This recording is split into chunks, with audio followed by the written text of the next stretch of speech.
Well, good morning, everybody. Good morning. My name is Joe Stars. For those of you who don't know me, I'm Senior Director of Collegiate Programs here at the Fund for American Studies. So on behalf of our Chairman, Randy Teague, our President, Roger Ream, I'd like to welcome you to the closing ceremony of the Summer 2022 programs.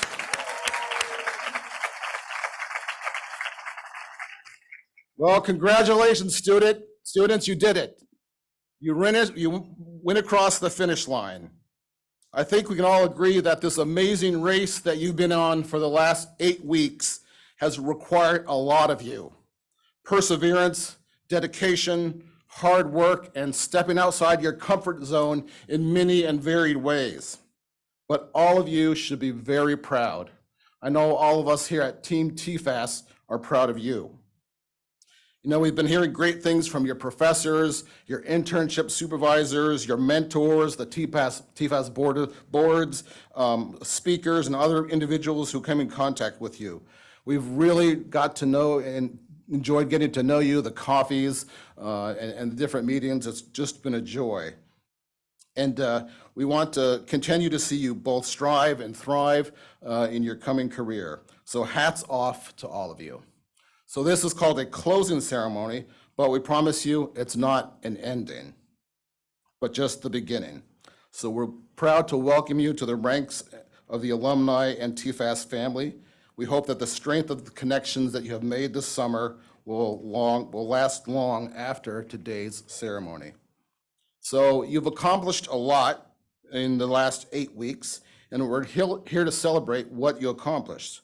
Collectively, the class of summer of 2022 earned over 1,200 credits here at George Mason University.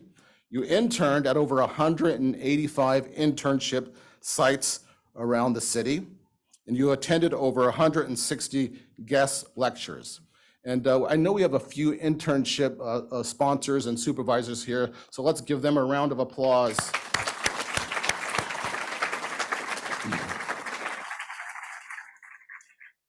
In addition to our supervisors, we have a number of people that I would like to thank today. First, I would like to recognize all the parents and family members who have joined us here today and who've traveled to be here, and those who are joining us via the internet. We are broadcasting live today. So thank you for giving your sons and daughters the opportunity to spend a summer away from home and supporting them along the way. Let's give our parents a round of applause. I also want to take this opportunity to thank our benefactors and our donors for providing such generous scholarships for our students. Because of you guys, many of our students were able to attend the program. Your generosity is so appreciated, and we are so grateful for your help. And so let's give a round of applause to our donors and benefactors. I want to thank our executive team at Tfas, Roger Ream, Randy Teague, Steve Slattery, Shane Mazzella, Rob Callahan, Ed Turner, and others. I'd like to thank Mark Funstein from George Mason University, our Tfas liaison here. Thank you, Mark, for your support and for making the summer a successful one.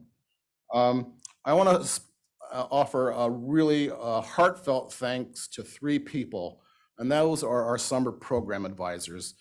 For those of you who don't know, our summer program advisors are students who did the program the previous summer.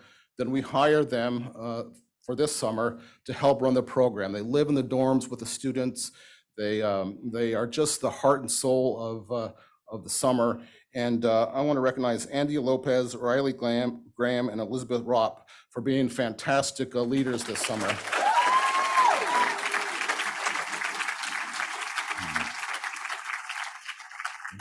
And of course, I don't want to mention everybody by name because there's too many of you, but a special thanks to my colleagues in the collegiate program and also my colleagues here at Tfas. Tfas is more than just collegiate programs. We have a lot of departments: our development department, international affairs, our comms team, finance and administration. So everybody who works for Tfas, please stand up for a second. A quick round of applause.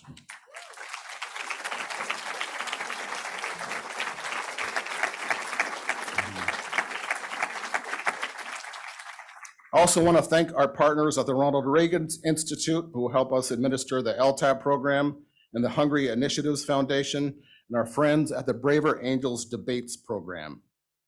And also, I want to thank our professors.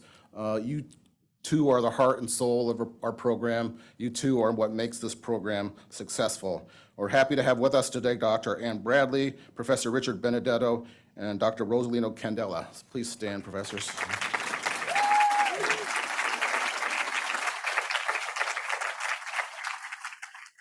So we're delighted now to have Tfas VP of Academic Affairs, Dr. Ann Bradley, to say a few words on behalf of our faculty and the Economics Department, which hosts our program within the university. She serves as a year-round faculty member as our George and Sally Meyer Fellow for Economic Education.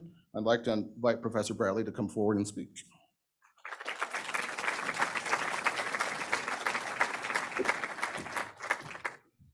Thank you, Joe. Good morning, everyone. It's exciting. We told you it would go by fast, didn't we? And it did. Well, I have a few, I could say a lot, as you know, if you had me in the classroom, but I will just keep it to a few, I think, important remarks that the faculty and myself want to leave you with. And I'm going to start with Charles Dickens' iconic opening lines to his famous book, A Tale of Two Cities. He writes this: "It was the best of times, it was the worst of times. It was the age of wisdom, it was the age of foolishness.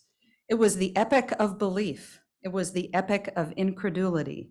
It was the season of light, it was the season of darkness. It was the spring of hope, it was the winter of despair." This passage suggests an age of radical opposites taking place across the English Channel in France and the United Kingdom.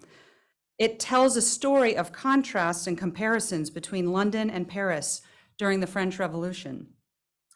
This phrase points out a major conflict between family and love, hatred and oppression, good and evil, light and darkness, wisdom and folly. Dickens begins this tale with a vision of human prosperity contrasted with human despair. He, in fact, tells us about a class war between the rich and the poor. He tells us of a time of despair and suffering on one hand, and joy and hope on the other. For Dickens, when he writes this, it was published in 1859, when the Industrial Revolution was just getting going. The world's standard of living was about to explode.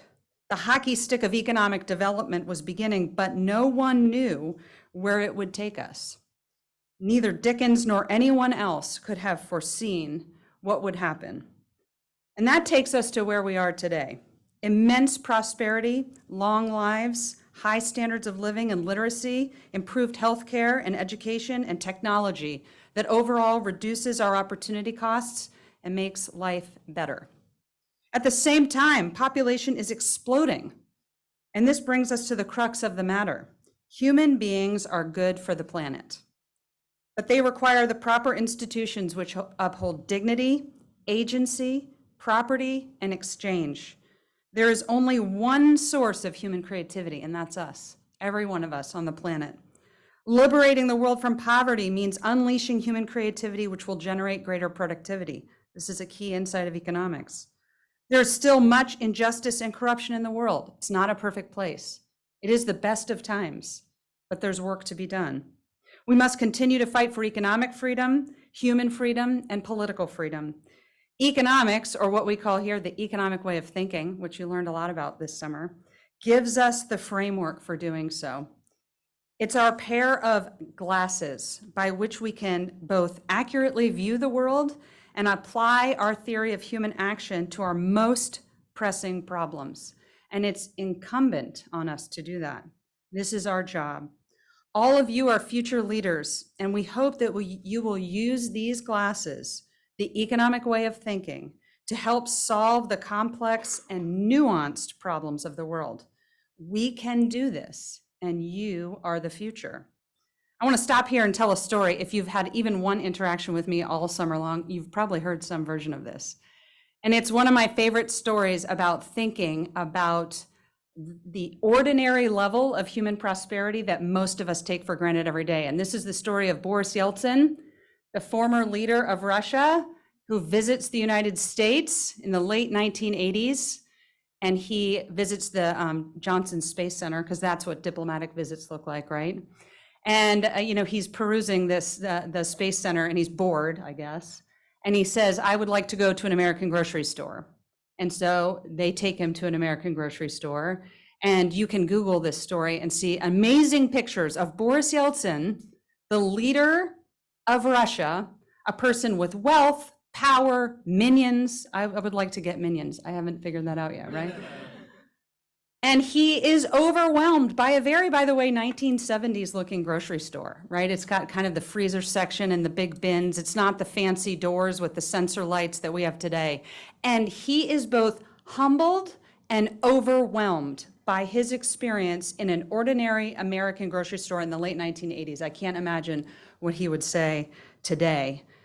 And it really changes his thinking about the way we run economies. In fact, when he's in the middle of the grocery store, he says something that really, I just think, makes me stop in my tracks, which is, if the Russian people knew of this, surely they'd revolt. What that means to me, what that implies about economics, is that the devastation, the immiseration, the inhumanity, the suffering of a century-planned economic system is not the way it has to be. It is a man-made tragedy that immiserates rather than liberates. And so Boris Yeltsin's trip to a grocery store can teach us a lot about economics and about our role in the world. And I think we too should be humbled and overwhelmed by the abundance that we take for granted. How do you feel when you go to the grocery store? Are you like, this is the most amazing thing I'm going to do today? Look at how free I am, right? Sometimes we're just like checking it off our list. We don't really want to do it. But there are still fellow human beings of ours across the planet that don't get to do that. And they have much more tedious ways to get food if they get it. So there's a lot of work to be done. Let's employ intellectual humility in our pursuit of change. I think when you're at this stage of your life where you are and people tell you you're the future and you're the leaders, those are tough responsibilities. And I also think that they can lead us all to arrogance. Intellectual humility is necessary in our pursuits across the world. In all of what you will do, you must pursue it with curiosity and humility, and use that economic framework to help you understand how to make change. When I was graduating from graduate school, Peter Boettke, who's a loved Tfas economist and a mentor to many of us in the room, I remember graduating and he said, okay, you have your PhD in economics. You're now prepared to be a lifelong student. And I thought, well, gosh, I thought I was the expert and I could boss people around now, right? No, you're now prepared to be a lifelong student of economics. And we want you to be lifelong students of the world, students of economics, students of political economy. And we want you to know that none of us can do this alone. So the burden of changing the world is not on your shoulders, which is good news because that's not possible, but we can do it together. And we want you to know as faculty members that we're here for you. We're always a resource, and we love to watch you march enthusiastically into your futures. Thank you for a great summer. We wish you all of our best. Godspeed.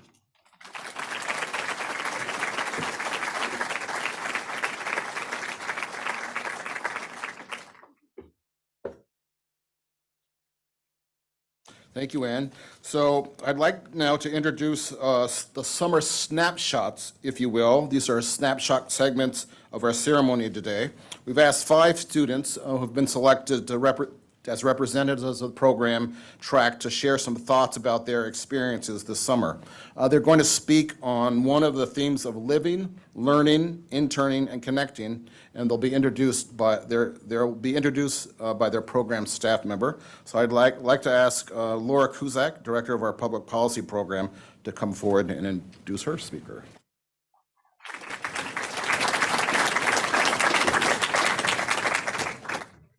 Thank you, Joe. Good morning, everyone. As Joe mentioned, my name is Laura Cusack. I'm the director of the Public Policy and Economics program at Tfas.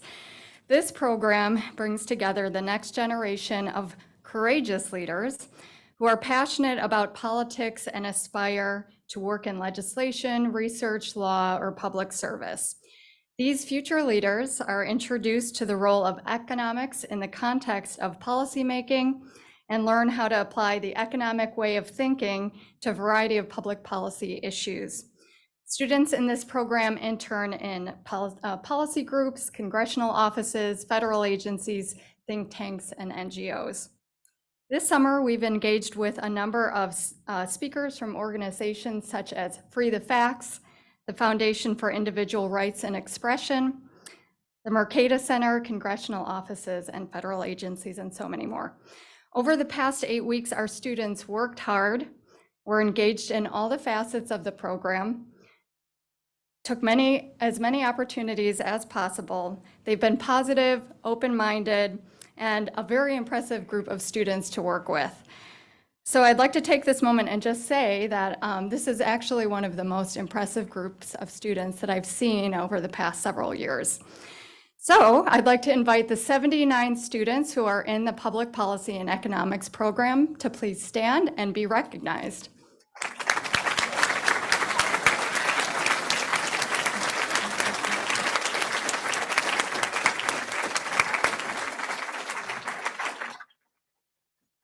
Thank you. Now I'd like to introduce our student speaker, Benny Sabo, from the Budapest Business School, representing the Public Policy and Economics track. Benny brings a unique perspective to our program as a Hungarian student majoring in international economics. This summer is his first time living in the US Capitol, and he is here to share with us more about his experience. Let's give a warm welcome to Benny.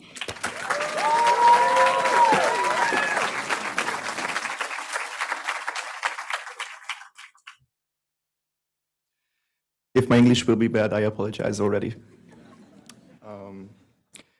So I have the honor of delivering the closing remarks as the second Hungarian student for the Public Policy and Economics track, so I try to live with this opportunity.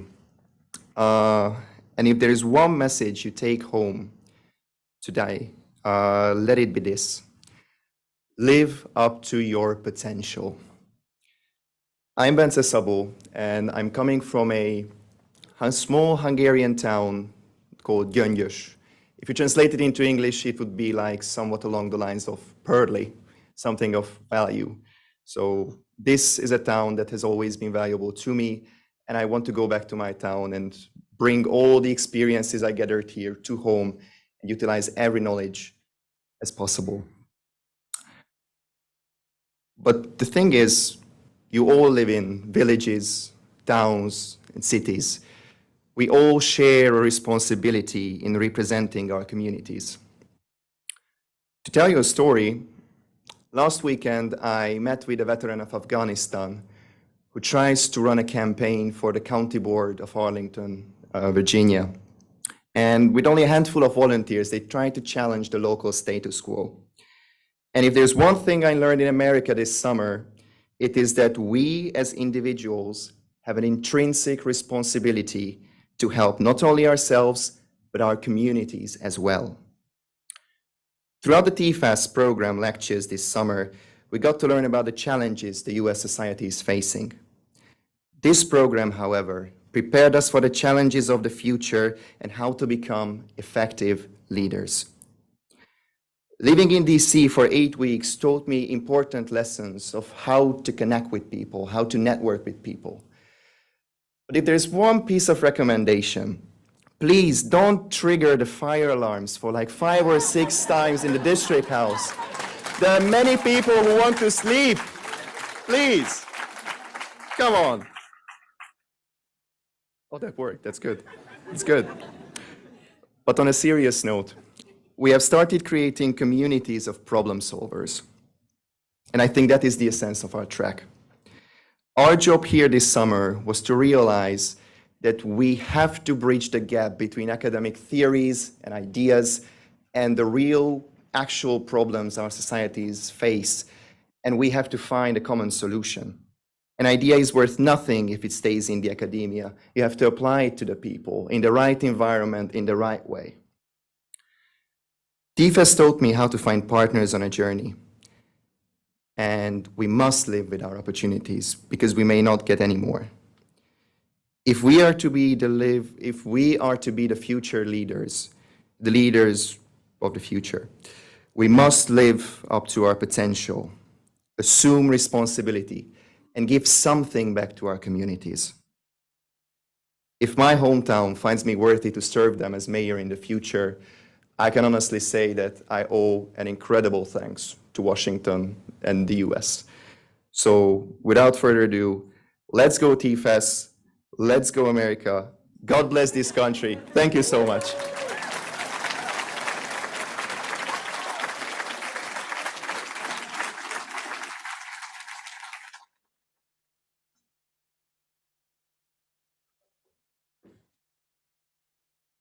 I don't know how I can follow that. Good morning, everyone. My name is Colin Parks, and I direct our International Affairs program track here at Tfas. Our track is designed to develop courageous leaders in foreign policy in international relations in the various subfields, whether that be national security or aid and development or international law, what have you. We do this, of course, in numerous ways. And this summer, our students, 74 total, had the opportunity to discuss some key salient issues in foreign policy, including U.S.-Iranian relations, U.S. grand strategy toward China, the rise of authoritarianism, Russia's war on the Ukraine. We had a debate on restraint versus primacy in U.S. foreign policy. And we heard from scholars from such notable institutions as the Atlantic Council, the Wilson Center, the Mercatus Center, Cato, and the Washington Institute for Near East Policy. We had over 20 small group career panels this summer, and students heard from representatives from the intelligence community, whether that be the FBI or the Defense Intelligence Agency or the CIA. We heard from others from the Department of State, Department of Treasury, the U.S. Institute of Peace, various consulting or contracting firms in the defense space, others in the aid and development space, human rights, and so on. We had a debate through our partner, the Braver Angels, on the efficacy of international organizations in keeping peace. And we also had a diplomatic simulation where our students had the opportunity to break into country teams to try to simulate a negotiated settlement to Russia's war on Ukraine. We also had various site briefings at the State Department, the World Bank, the International Trade Administration, and the U.S. Institute of Peace. And our students interned all across the city at various think tanks, NGOs, nonprofits, government agencies, consulting firms, and the like. So it was quite a busy summer, but I hope for all of them, it gave them some insight into the vast opportunities that exist within our field. I'd now like to introduce our student speaker, and that would be Laurel Holly. Where is Laurel? Hi, Laurel. Yes. So Laurel is a rising sophomore at Duke University, where she is pursuing a bachelor's degree in public policy in Asian and Middle Eastern studies with a minor in global health. Though she only has completed her first year of college, she has been quite active and has really built up quite a resume of experience already. She is a council member with the Duke program in American Grand Strategy, a research assistant for the transnational information systems of the Asian diaspora. She was a policy lab associate for the Duke Center for Politics and a student advisor for the Duke UNICEF Innovation Accelerator. She grew up internationally, both in Mexico and France, which I learned, not surprisingly earlier this week, was very much an impetus for her interest in the field, particularly a visit to Normandy, France, where she saw the memorial to D-Day. So Laurel spent this summer interning at the National Bureau of Asian Research, and she was also our lead debater in the Braver Angels debate. So Laurel has been most active this summer and really a fine representative of our program. So Laura, please come forward.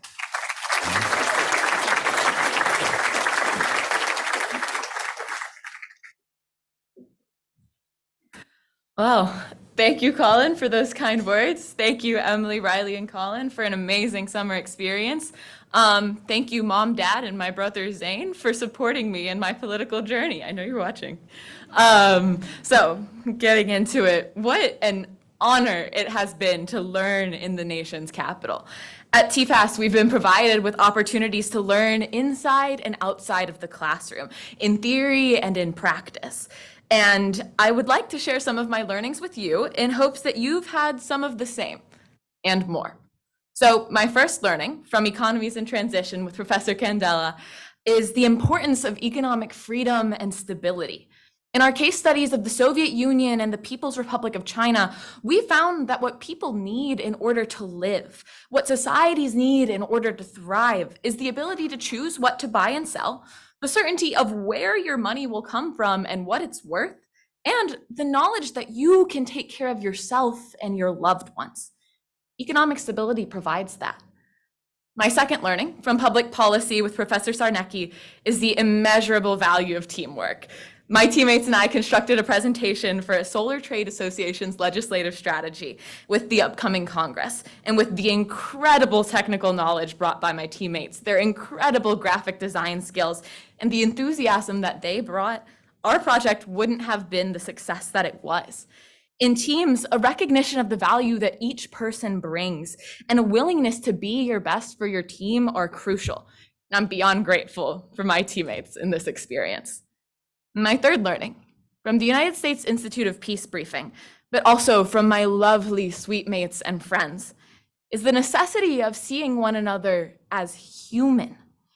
At the Institute, we saw the consequences of what happens from ostracizing and otherizing a group of people for being different. Violence, war, the shattering of entire societies. We have a responsibility to view one another as people who are equals, people who deserve to be loved, and people who deserve to be heard. And that's true regardless of ideology, partisan affiliation, race, gender, religion, and more. It's our responsibility as the next generation of leaders, political or otherwise, to carry forth this message of acceptance, to work for an America and a world where everyone is valued.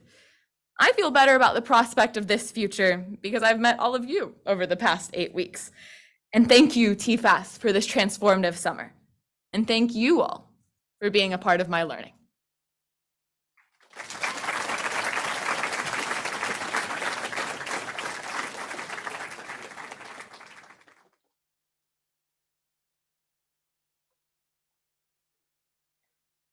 Good morning. My name is Abby McGovern, and I'm the coordinator for the Leadership and the American Presidency program. This is our program track that is run in conjunction with the Ronald Reagan Presidential Institute and Foundation. And in this program, students spend the summer learning about the American presidency and presidential leadership and have the opportunity to visit sites such as Mount Vernon, Monticello, and Lincoln's Cottage. They've also heard from individuals with impressive leadership experience, including members of Congress, former cabinet secretaries, and White House fellows. The students in this program have interned at a variety of sites around the city that focus on leadership in a wide range of sectors, including nonprofits, policy organizations, and positions on the Hill. And before I introduce our student speaker, I would like to invite all 60 Leadership in the American Presidency students to stand up and be recognized.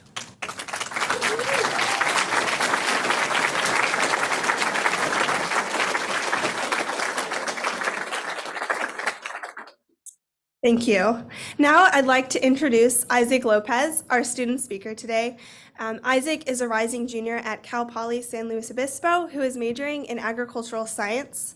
During his time here in DC, Isaac interned at a nonprofit called Voto Latino, and he is here to tell us a little bit more about his experience interning in DC. So please welcome Isaac.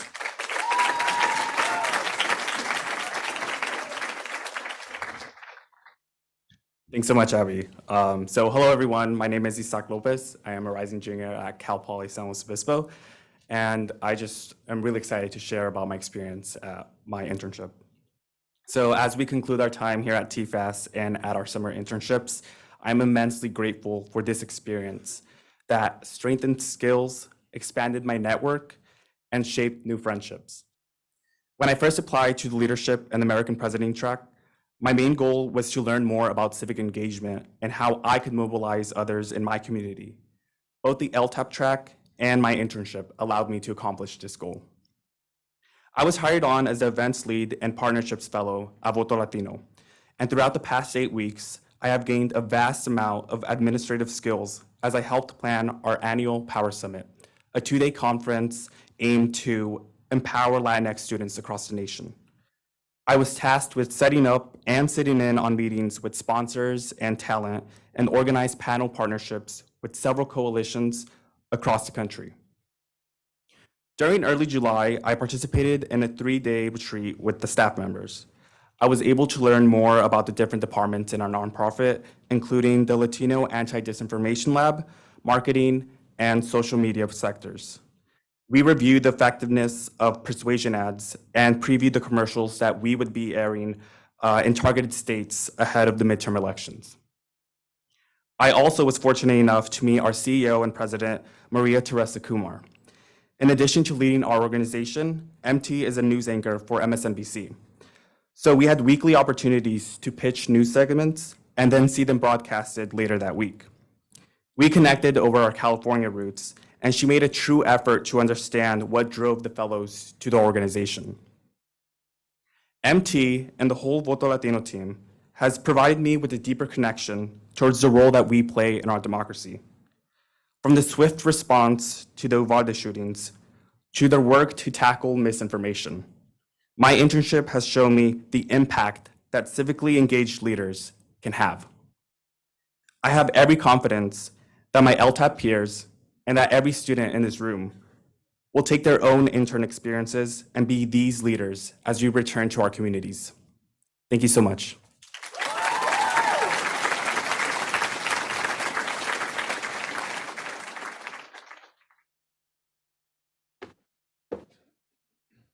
Great looking guy up there, isn't he? So I also oversee our journalism and communications program. So let me talk a little bit about that before I introduce our speaker. In our journalism and communications program, we try to offer concrete examples of what it takes to be a good journalist and a good communications professional. This takes place first and foremost at their internships, of course. And this summer, the students of our Summer 22 program got the chance to cover breaking news and history-making events across multiple media platforms. Students interested in our public relations had a chance to work for interesting clients, write PR pitches, and collaborate with some of the best PR pros that DC has to offer. In our guest lecture series, they heard from a documentary film producer, a senior White House reporter, a senior communications pro from a science nonprofit, and ended with an award-winning journalist who is a commentary editor for a local newspaper. In our career industry visits, we met with a Time Magazine reporter, a Fox News producer, a producer at C-SPAN, a financial reporter, and a commentary editor at the Washington Examiner. All of these, by the way, except the latter, were Tfas alumni. We also had a chance to go to the Watergate on the 50th anniversary of the break-in and learn more about it. Each student was assigned a character from the Watergate episode, and we had a great time. And they also had a chance to tour the National Press Club as well. So it was a great summer for our students. I'm proud of all of you, so please stand to be recognized.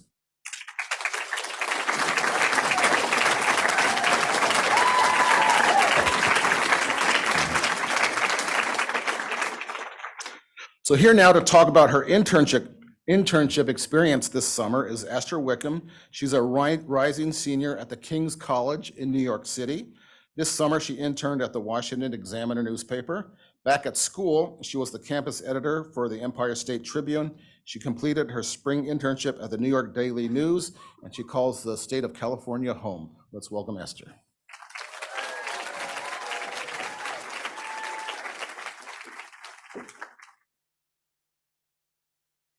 Good morning. All right, ever since I've moved to DC, I've approximately taken 467,748 steps.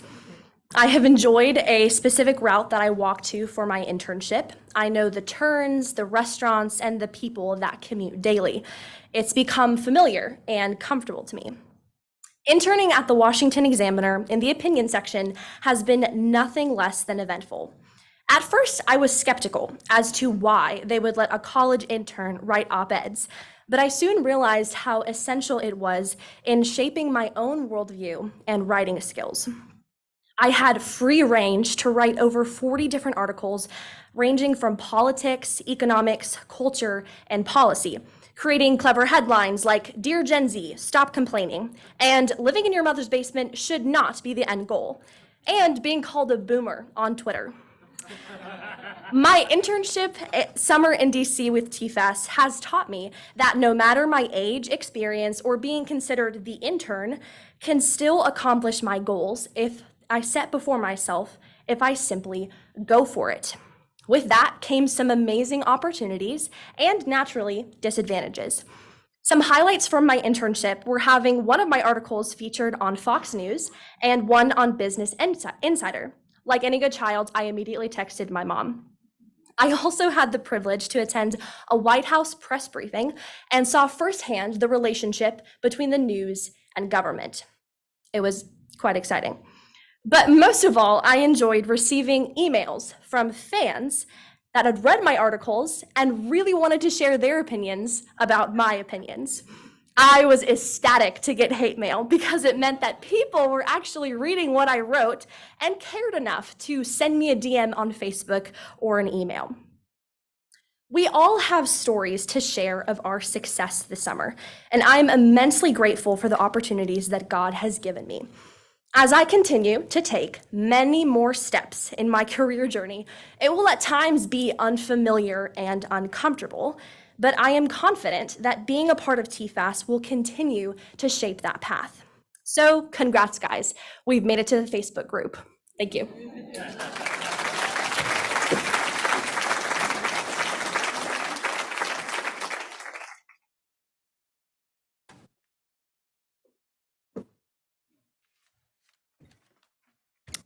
Hi guys, my name is Lainey Carlton and I am the Director of the Business and Government Relations Program here at Tfas. In the Business and Government Relations Program, I say it's a really unique one that we offer because our students delve into the complexities of the relationship between businesses and all of the legislation and the regulations that affect them on a daily basis. Our students intern with a variety of opportunities ranging from government relations teams at companies large and small, to trade associations, to lobbying firms. In our guest lectures this summer, our students heard from a lot of awesome speakers on a wide range of topics. Some of these included Lauren Beliv, who's a Tfas alum. She is the Director of Government Relations at SoftBank Corp, and she discussed her career path in the government relations space. They heard from representatives from Semiconductor Industry Association as well as Samsung Semiconductor about the importance of their sector right now, which I think we all have learned or kind of know what semiconductors are now, and the challenges that they're facing. And beyond the lecture, our students engaged in a debate on climate change and how those policies should be addressed, whether at the state or the federal level. And they explored a number of different career paths, including government relations at Albertsons Companies, which is a grocery store chain. And they also learned from government relations at American Short Line and Regional Railroad Association. Try and say that 5 times fast. They learned about jobs in consulting at Deloitte, at Stateside Associates, at Alpine Group. They learned about public affairs at pharma, regulatory jobs at the SEC. They learned about careers on Capitol Hill and what it's like to be a partner at Covington & Burling, which is a big law firm here in DC. So before I introduce our program speaker, I want to ask the 45 business and government relations students to please stand and be recognized.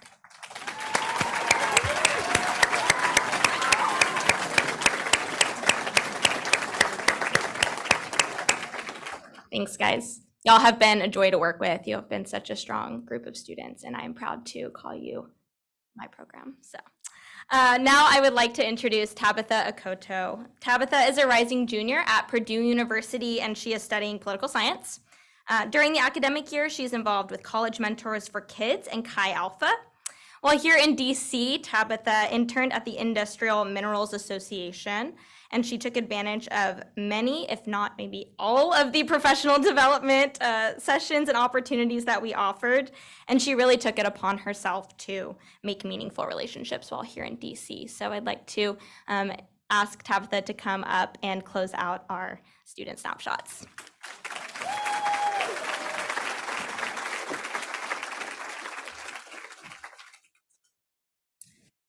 Greetings, ladies and gentlemen. Thank you, Lainey Carlton, my amazing program advisor, for allowing me to speak today on the Connects tagline. Now, I think by now we have all heard the words connecting or networking more than we want to. Nonetheless, I want to tell you about what that means to me and why connecting has been far from a superficial, transactional experience. This program has allowed me to pursue meaningful relationships. Unbeknownst to me, that pursuit started back in February 2022 when I started establishing relationships with alumni from Purdue. Upon my arrival, I had the pleasure of reconnecting with Sutton Roach, a graduate of Purdue class of 2016 who now works for the FBI.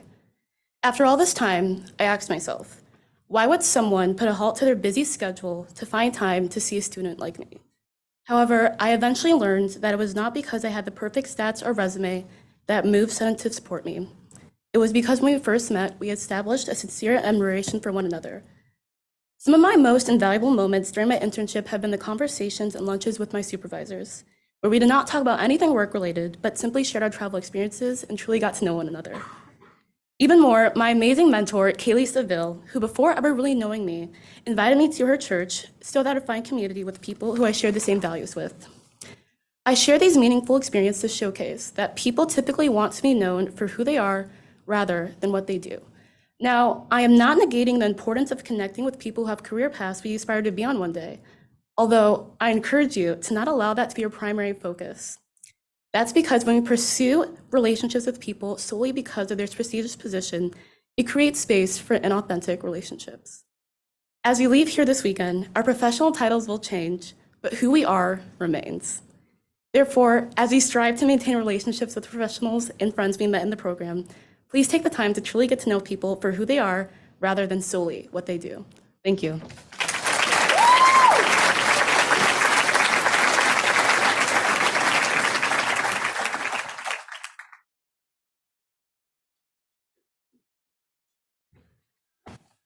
Wow, that was tremendous. Thank you, all of you, for those remarks.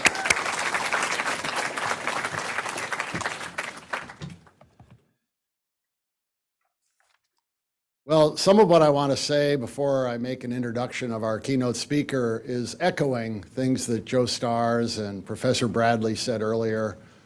I picked up on the fact that those 8 short weeks ago when you arrived, Joe Stars used the metaphor of this being the Super Bowl, and today he used the track analogies of crossing the finish line and running the race. So I will probably pick up on some of what he said and what I say this morning.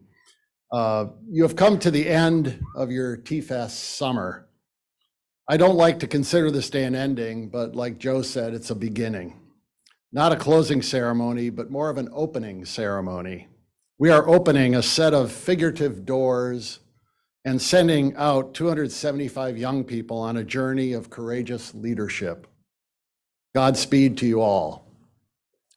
The poet Robert Frost famously wrote a poem, A Road Less Traveled. Hopefully, most of you know the poem. The final stanza is as follows. I shall be telling this with a sigh, somewhere ages and ages hence. 2 roads diverged in a wood, and I took the one less traveled by, and that has made all the difference. This summer, each one of you took a road less traveled by. You chose to come to Tfas, come to the nation's capital to live, learn, and intern. Few, if any, of your classmates took this road. Now it is up to each one of you to ensure that it makes all the difference. A tagline at Tfas for certain purposes has been making the difference. We hope very much that this summer has made the difference for each of you. that your experience has been clarifying, enriching, transformative. In his book, Science and Humane Values, Jacob Brunowski recounts the story of the Sherpa who live in Nepal and assist climbers on that arduous journey up to the summit of Mount Everest. The Sherpa have lived in a valley around Everest for generations, so they're very well acclimated to the altitude and the challenging conditions. Brunowski shares a story from Eric Shipton's ascent of Everest in 1953 with his Sherpa, Antarke. During this particular climb, Antarke saw Everest from the south for the first time, having lived his life for years on the north side of the mountain. Quote, Antarke, who knew the features of Everest as well as I did from the other side and had spent many years in his boyhood grazing yaks in the valley there, had never recognized them as the same, nor did he do so now when I pointed them out to him. The features appeared to be new. In other words, when taken to see Everest from the south, this Sherpa, who was so familiar with the mountain's features from the north, failed to recognize it as the same peak. That single mountain, Everest, revealed diverse characteristics when viewed from different valleys, from different perspectives. I hope you grasp this important point, which is the value of seeing, hearing, and understanding different perspectives, of looking at problems and considering solutions that might require you to change your thinking, to change your perspective. I like to call it entrepreneurial thinking. We talk a great deal about liberty and leadership at Tfas. Those are key words in our mission statement. We embrace the idea, as James Madison expressed it, that the advance and diffusion of knowledge is the only guardian of true liberty. I hope you leave Washington, D.C. with new knowledge. I hope Tfas contributed to your understanding of how the world works and better prepared you to make the difference. You will inherit a world very different from the one that my generation was born into more than half a century ago. In many ways, it is better. Professor Bradley recounted that. Our world is wealthier, healthier, cleaner. We're much better educated. We live longer lives and have more leisure time. Life is much more improved for women and minorities, but significant challenges remain for your generation. Tyranny threatens liberty and democracy in all corners of the world. We have not abolished war, and I'm afraid we never will. There are human beings in bondage in many parts of the world. The thirst for power and control and the desire to impose utopian dreams on people will forever be a challenge requiring eternal vigilance. Today, as we send you from here, my colleagues and I have great confidence that each of you will make a difference for the better. That is why I conclude, give us wide walls to build our house of life. May the North be filled with love against the winds of fate, the South of tolerance that we may outreach hate, the East of faith that rises bright and clear each day, the West of hope that even dies a brilliant way. The floor beneath our feet should be humility, the roof, the sky itself, infinity. Give us wide walls to build our house of life. Thank you.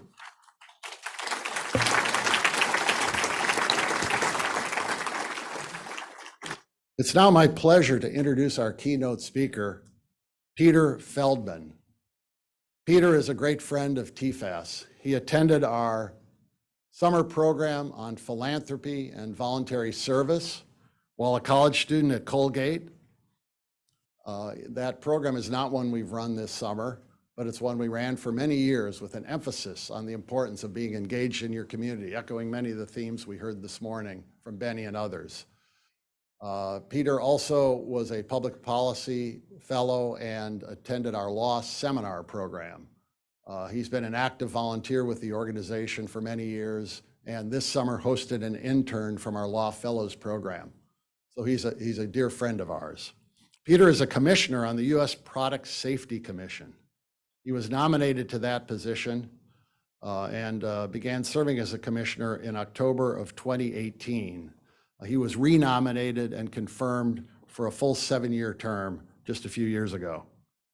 Prior to joining the commission, Peter Feldman served as senior counsel to the United States Senate Committee on Commerce, Science, and Transportation. In that capacity, he was a key advisor on quite a few important pieces of legislation and worked on privacy issues with Senator John Thune of South Dakota, chairman of the committee. Peter has a very varied background through his work in the Senate on a number of very important issues. Since his full biography is in the program, I won't go into all those issues. But he's served as a staffer for Senator Mike DeWine of Ohio. He's a graduate of law school at American University and is a member of the Maryland Bar. We're really grateful to Peter for taking time out of his very busy schedule and his important work in government to be with us this morning and share some words of wisdom with us. So please join me in giving Peter Feldman a warm welcome. Thank you.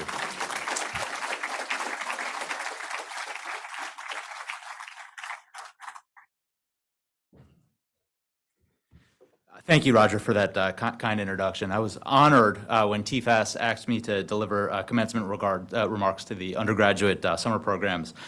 The Fund for American Studies has been such an important part of my life and career, and I'd like to speak to you today a little bit about what this organization has meant to me.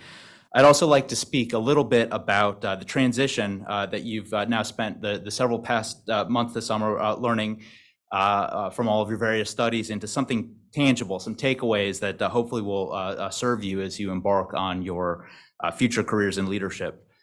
Through the fund, I've developed some lifelong friendships, including my dear friend Joe Lai, who was mentioned recently on Roger Ream's podcast, which I would encourage you all to listen to if you get a second. So I thought I'd find it fitting to return the favor by mentioning him briefly today. But my biggest pleasure has been the opportunity that Tfas has offered me to mentor students through the official mentorship program and through the various Tfas interns that I've brought on over the years. And I would be remiss if I didn't mention Devin Humphreys, who's here today, who recently completed the Tfas Legal Studies program and who served this summer as a summer associate in my office at CPSC.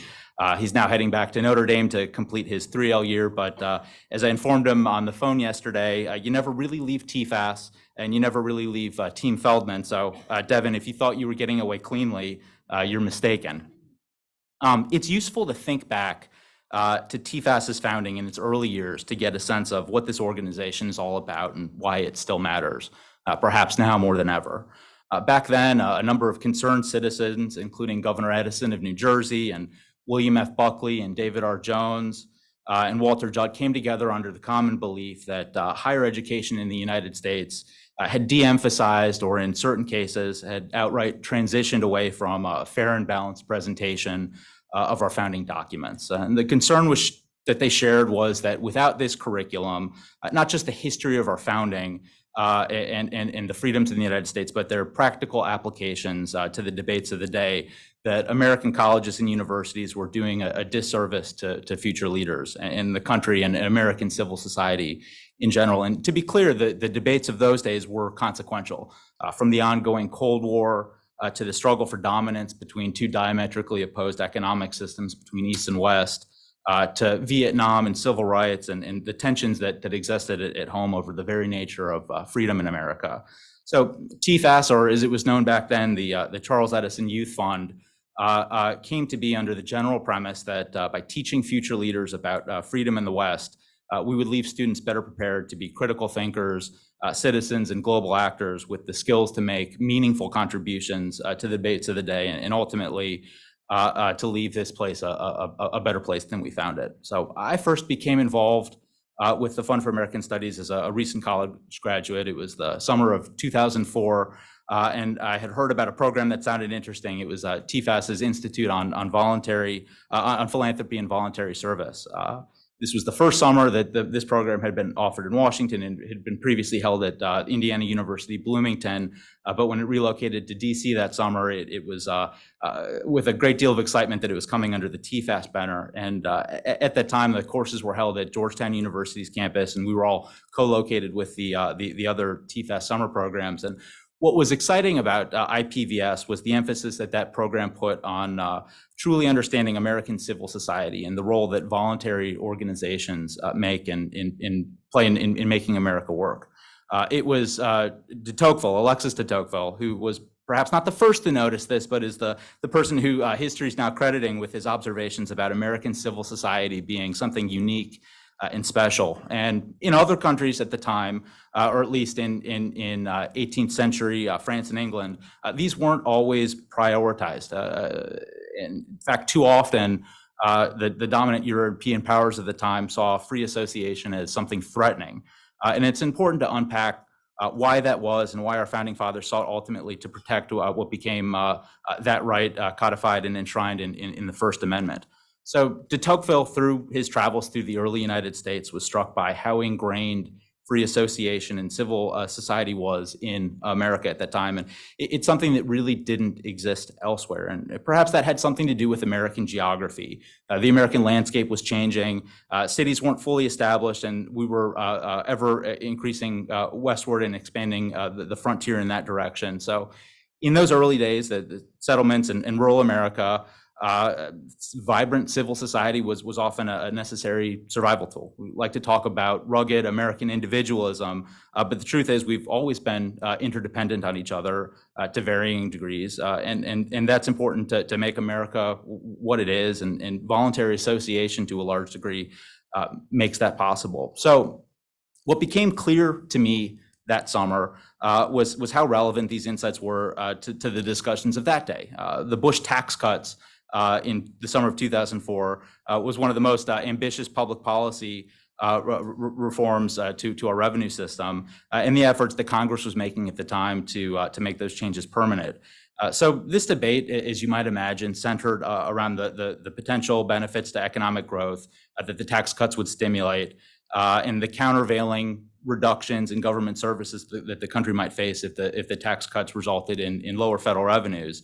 And what seemed missing from that debate was civil society, the millions of organizations across the country, including religious groups, 501c3 organizations, charities, and others who were ready and willing to step in to fill the void. In fact, to say that they were ready to step in to fill the void really isn't fair, because they'd been there all along. The founding fathers saw to that when they enshrined the First Amendment. But in any event, the inherent advantages of this system were apparent to Tocqueville, that local organizations are inherently more efficient because they're closer to need, and they're able to deliver services without the stigma associated sometimes with government assistance. In other words, these organizations function as a better alternative, not only in terms of cost, but also human dignity. And that's something that's struck me as particularly insightful during IPVS, and it's something that has stuck with me ever since. And as Roger mentioned, I began my career on Capitol Hill and in law, and now in higher level government service. That has been particularly fulfilling. I've had opportunities to help shape the debates of the day as a congressional staffer for Senator and now Governor Mike DeWine, and later as a senior counsel to the Senate Commerce Committee. And in that role, I got to conduct investigations of all the various entities under our purview, including private sector firms and the various federal agencies that were under my legislative portfolio, including the Federal Trade Commission and the Consumer Product Safety Commission, where I now currently serve. And generally, these organizations work well, but there are always areas that need improvement and redirection, and that in many ways is the purpose of government. And there have been scandals along the way where we uncovered government mismanagement and sought accountability. And government organizations are run by humans and therefore susceptible to human failings. And what was clear to me through my work on the Hill was that so too are non-governmental voluntary organizations, the same things that Alexis de Tocqueville took a look at. One of my responsibilities on the Senate Commerce Committee was having some role over our sports jurisdiction, which is quite broad. I always wanted to be a sports lawyer. And historically, the Commerce Committee has used this jurisdiction to examine issues in sports, going back to the 1919 World Series fixing scandal to more recently taking a look at everything from the brain health of NFL players to performance-enhancing drugs to the Olympics. And when I was in charge, I recall attending an event one evening on a beautiful rooftop overlooking the Capitol.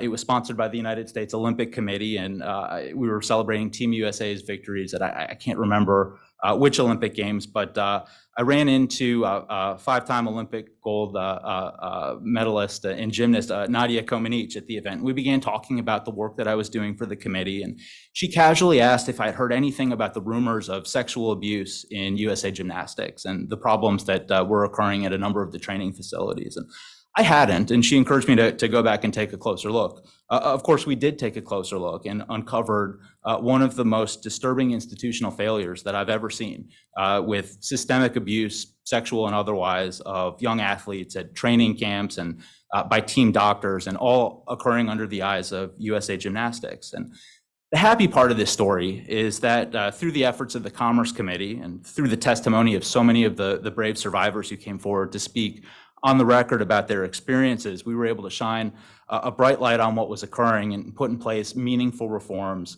to prevent this sort of thing from ever happening again. So Congress enacted and President Trump ultimately signed into law the Protecting Young Victims from Sexual Abuse Act of 2018 that included some important whistleblower protections and criminal penalties to ensure openness and transparency. And I'm pleased that to this day, these authorities are still being used to keep our athletes safe. But to tie it back to de Tocqueville, this is an important example of private organizations in America failing, as well as in government and civil society. But the good news is that our system is resilient, and that we should be, that should be something that resonates as encouraging to everybody. So this interplay continues. And one of the things that I've noticed in my work at the Consumer Product Safety Commission is that the emphasis that the congressional authors of our statute placed when they were drafting the Consumer Product Safety Act on how voluntary organizations, the role that the voluntary organizations play in how we administer public health and safety policy in the United States. So all regulatory agencies, to some degree or another, rely on the input of private groups in the promulgation of the rules that we enforce. So the Administrative Procedure Act, for example, has as one of its central features the concept of notice and comment rulemaking, whereby an agency proposes a rule, notifies the public about what it intends to do, and then is required to sit and review all the comments that it receives from interested parties about what works, what doesn't, how an agency might seek potential changes before final passage of a rule. But at CPSC, we take things a little bit further when it comes to the safety standards we enforce. And these safety standards run the gamut from requirements about labeling to performance standards for household appliances to prohibitions on lead and small parts that present choking hazards and toys and articles intended for children under 3, for example. So we're authorized to promulgate safety standards, but are required to defer to existing voluntary standards unless we find that the standards aren't sufficiently robust or that there isn't substantial compliance with a particular voluntary standard in the marketplace. So the voluntary standards development process is fascinating. It's an open process where technical experts and safety advocates, private industry, and consumers all come together to meet in various committees and subcommittees to solve safety issues via consensus. The process can be a little unwieldy and often takes longer than we'd like it to, but ultimately what we're left with here are thoughtful standards that are technically feasible and implementable. And most importantly, through that voluntary consensus, we end up with standards that enjoy buy-in from all these different stakeholders. And most importantly, there's a certain durability that goes along with that because they're less likely to receive challenges on grounds that they're impermissible or arbitrary and capricious because it's enjoyed that buy-in. So as good as this system works, I think back to my experience overseeing USA Gymnastics, that all institutions, public and private, are subject to failure. We're humans and oversee all of these things. So occasionally, even the voluntary consensus process gets it wrong. And in those instances, CPSC has additional authorities that it's able to call on, but we're always on the lookout for abuse, even in voluntary organizations.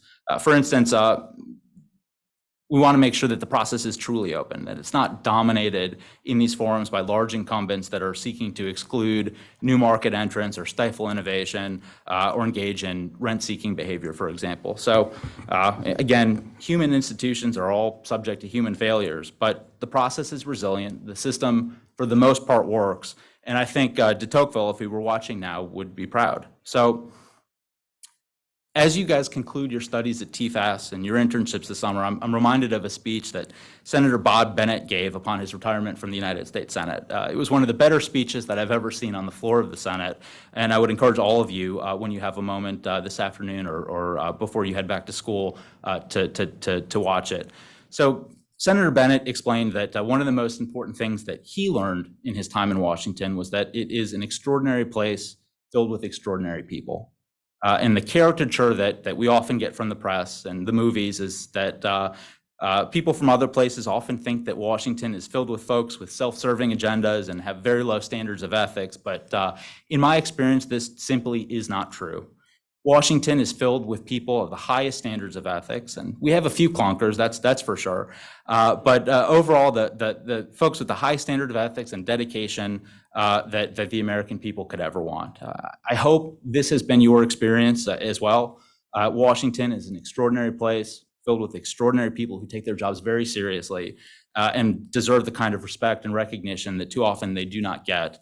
And everybody says that when they leave this place, the thing that they're going to miss most is the people. I certainly felt that at the end of my summer with Tfas. The friendships that I made here, the lessons that I was taught, and the mentors that I've had along the way have all been an important part of it. But I'm happy to have had the opportunity to continue my involvement with this extraordinary organization.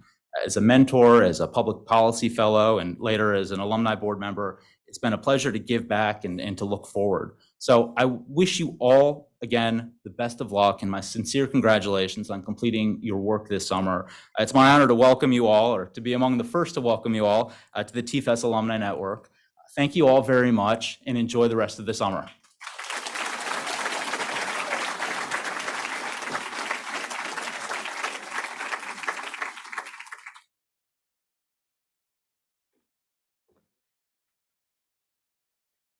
Thank you, Peter. That was great.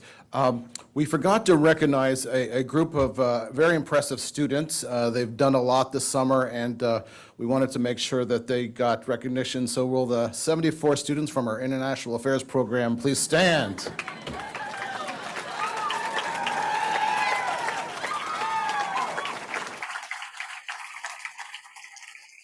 Very good. Impressive group. So next in our program, we have a tradition that includes recognizing students who did well in their classes, who excelled in the learn part of our program here at George Mason University. So we asked each professor to nominate a student or students who did particularly well. So I'd like to ask the faculty who are here present to come up behind the table and help us to administer the awards. Okay.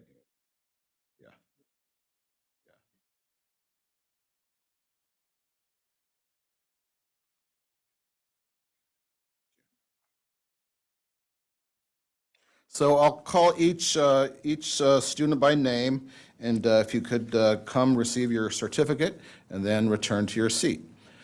So the awardee for our class, Economics and the Citizen, taught by Professor Boudreau, goes to Katie King from Austin College, and she's a student in our Business and Government Affairs program. Katie.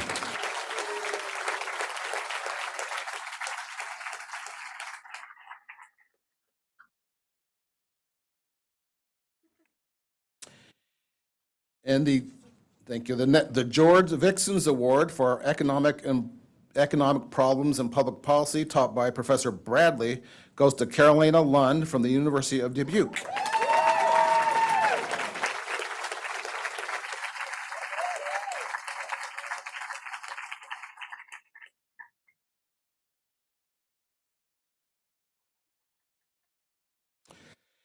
And The recipient of the George Vixens Award for Economic Problems in Public Policy, taught by Professor Coyne, goes to Dominic Kesey from Mercer University.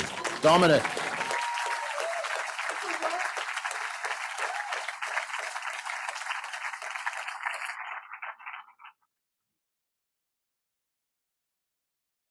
So we have two awardees for the next class. This is the George Vixens Award for Economics in Transition, taught by Professor Candela, and it goes to Gabriela Perez and Arnaud Van Brie. Gabriela is from Vanderbilt, and Arnaud is from Delft University of Technology.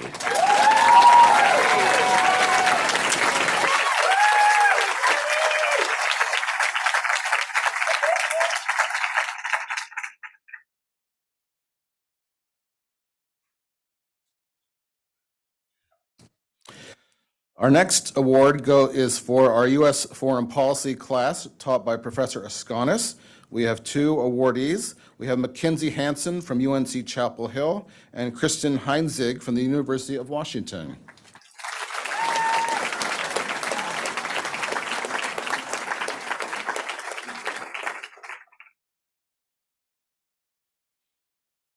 For our American Political Thought class, taught by Professor Boyd, goes to two students, Jack Nicastro from Dartmouth University and Maggie Munsterman from Truman State University.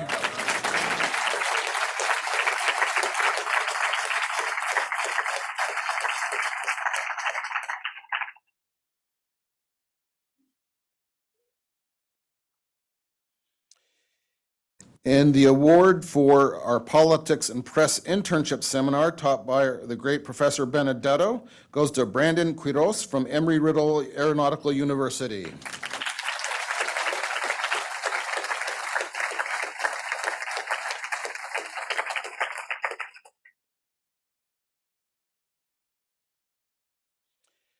And the award for our Public Policy International Affairs Internship Seminar, taught by Professor Zarnicki, goes to Carter Moxley from the University of Texas, Austin.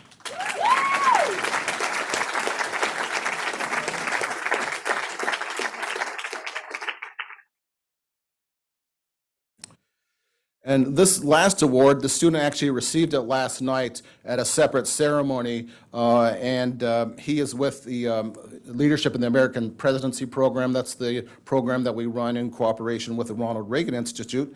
But we wanted to recognize this student and have him stand. And the award for that class goes to Blake Johnson from Ohio Wesleyan University. Could you please stand, Blake?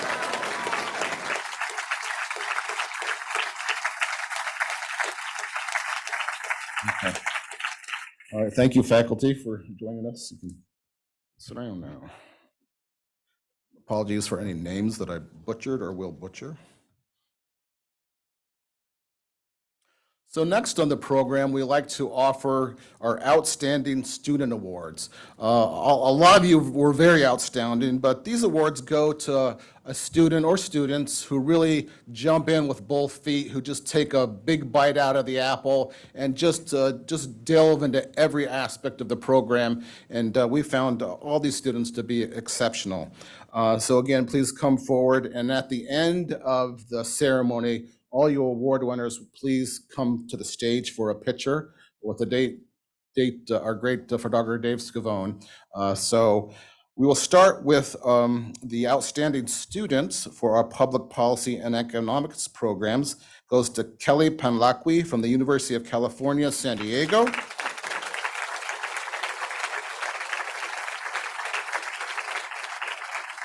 As well as Brockton Yoder from Purdue University.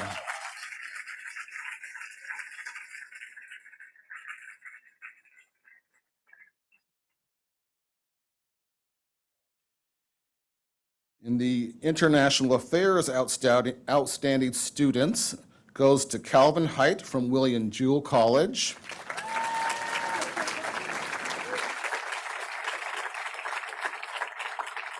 As well as Maggie Matthews from Syracuse University.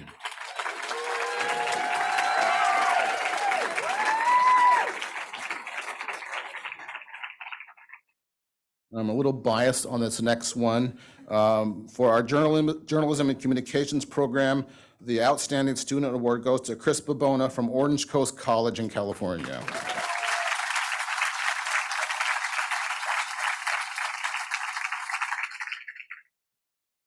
The winner of the Outstanding Student Award in our Business and Government Relations program goes to Caleb Swanson from the University of South Dakota. Caleb.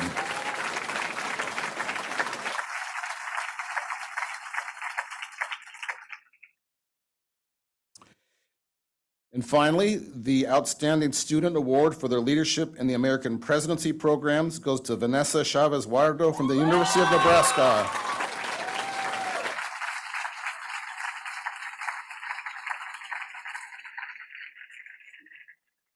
Well, congratulations, students, and don't forget to come forward at the end of the ceremony to have a picture up here. And I'd like to ask our chairman, Randy Teague, to say a few parting words. Thank you.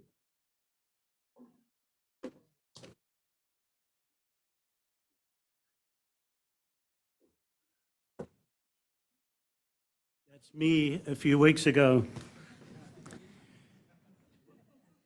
You know, on this platform, at this podium, at this microphone, 8 weeks ago, I said to you this was going to be the fastest 8 weeks of your life. And here you are at the end of the fastest 8 weeks of your life. But you know, looking forward, somewhere around the end of September, another 8 weeks will have passed. And after that, many, many more 8 weeks. And what that tells us looking forward is that all of life is compressed into different chronological measurements. Freshman year, sophomore year, young adulthood, careers, jobs, etc. But when they are all added up, some of them will stand out to be more important in your life, both factually and emotionally. As you build your own families, as you work in your own communities, as you work in your own jobs, all of that will come together. You know, at the beginning of this 8 weeks, we tried here at this podium to inspire you. And we come now at the end of this 8 weeks with that flipped, because we are so inspired ourselves by you. The awards that were given today, the remarks that have been given, the hundreds upon hundreds of private conversations which we have had, all persuade us and convince us of your futures and the necessity of your futures in the very complex world in which we find ourselves today. The paradigms that are out there, the conflict of narratives, and you have to find your place in those, and you will find your place in those. We have been around for a long time. 1967 was when this organization was founded. 1970 was when the first institutes were launched. We hope to be around a lot longer, and that will be solidified, strengthened, and encouraged for the benefit of other students by your participation in the future life of this organization. We want to be an open door for you. It's something as simple as making sure that this brochure never leaves its presence in your life. You're going to remember names, thoughts, ideas, universities. Use this as a reference tool. Build that reference tool, obviously, in your digital world, but always be available and interested in this organization. In the most immediate sense, I remind you, as you have been reminded several times in the last 8 weeks, your program does not, your experience in this program does not have to end today or this week. If you go to law, we have a law program. If you're interested in overseas, we have 2 programs in Prague, 1 in Latin America, and we hope within the next year or 2 to be able to restart our program, which for many years was in Hong Kong, and then shifted conceptually to Singapore, but yet still to be brought together All of those programs are in English, and so you don't have to worry about that aspect of it. The program in Latin America is underway right now at Francisco Marroquin University in Guatemala, even as we meet here. So you have that as an academic way to continue your experience with us, but we want you to continue that experience through the Alumni Association so that you can give in ways that help others to come here. Also, please, please, please do not forget when you get back to your universities to recommend to other students at those universities that they come for next summer or the summer after that, because there is great linkage in this organization between the students from year to year that know each other.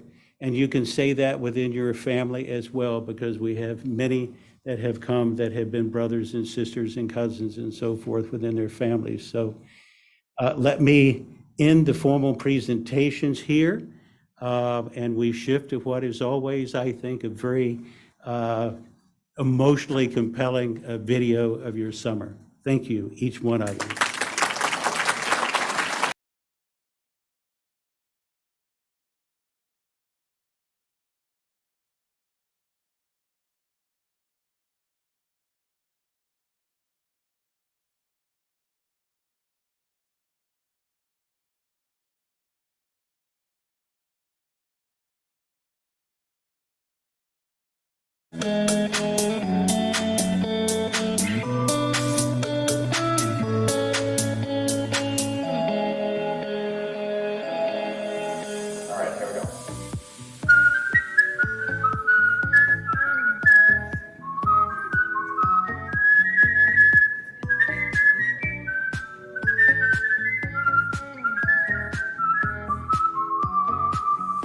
From the Disney film.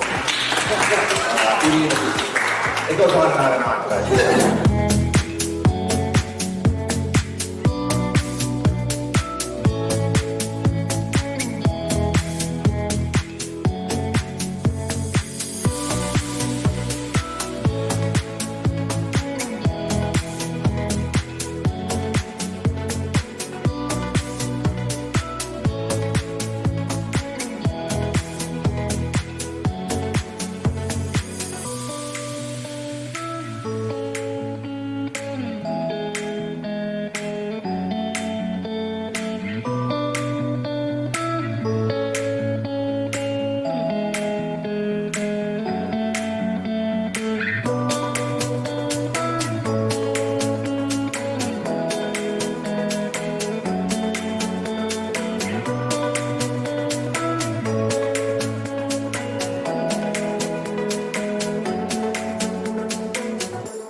This is it, guys.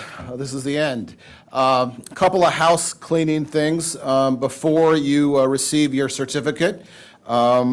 Just a reminder that tomorrow, move out tomorrow is at between 8 and 5 at GW. And you will return your keys in the Science and Engineering Building where we had move in. If you are leaving before that, you need to return your key to Amsterdam Hall. We will have the blue carts to help you move your things as you leave.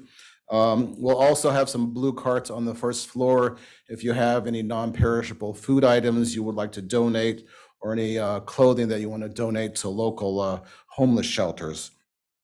So the last piece of business is for all of you students to receive your award certificates. Once you have those puppies in hand, you will be alumni of the program. Again, we're so proud of you, and we're so happy that you were here today, and as well as your parents. So the International Affairs Program, you will be receiving your certificates here in this room, so you do not leave.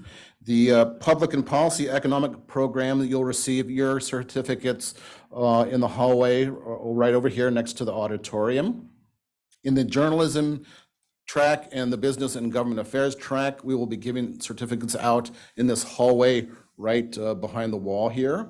And then the Leadership in the American Presidency Program, you'll go to receive your certificates on the hallway outside where the classrooms are. Well, Godspeed and have a good trip home. And we look forward to seeing you in the future. Take care.